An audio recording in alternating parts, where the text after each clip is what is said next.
Welkom by Afperiode. Vandag het ons 'n geografieles en ons gaan net kyk na die kompas.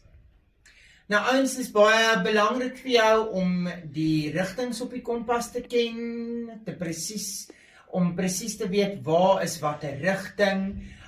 Hierdie is suiwer leerwerk. Jy gaan dit uit jou kop uit moet gaan leer. Nou, heel eerste wat ek vir julle wil sê is 'n kompas dui rigting aan. Reg. Dit help ons om te weet waartoe om te gaan. Dit dui rigting aan. Reg.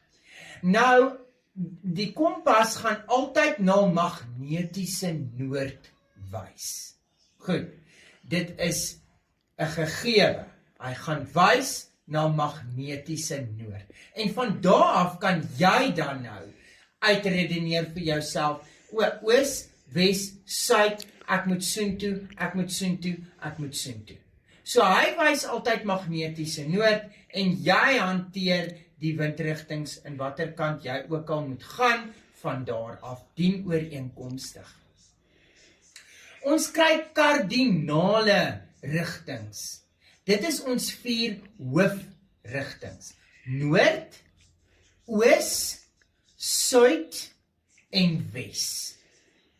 Dan kry ons interkardinale rigtings. Dit is ons 4 wat ons tussen daai kardinale rigtings het. Reg, daar is nog, maar ons gaan nie dit op laerskool doen nie.